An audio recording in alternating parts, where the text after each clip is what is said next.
सोने के थालियावा में फलवा सजवली से फलवा सजवली से कैले बानी थी जा के हम बरतिया से कैले बानी तीजा के हो बरतिया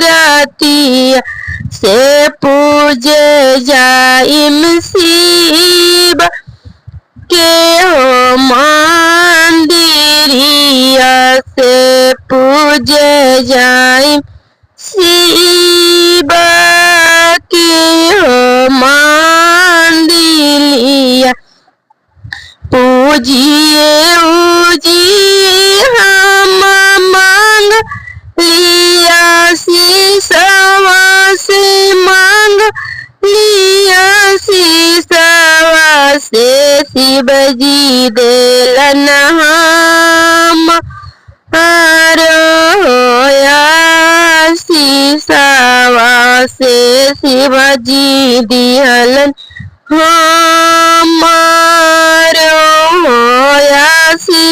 आशीर्वादवा नैहरा में मांगम शिवजी भाई रे भतीजा वासी भाई रे भतीजा वासे ससुरा में भरल भंडारवा से ससुरा में भरल भंडारवा अपना ला मांगम शिवजी अब धसिनुरवा से अब धसिनुरवा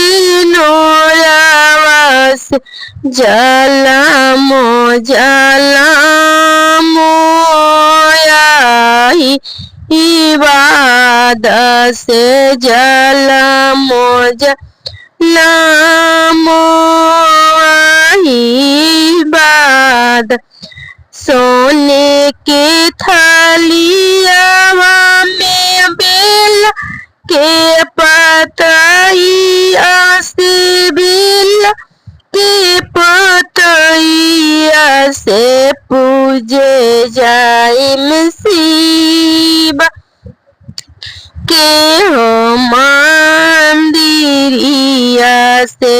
पूजे जाइम शिव के हो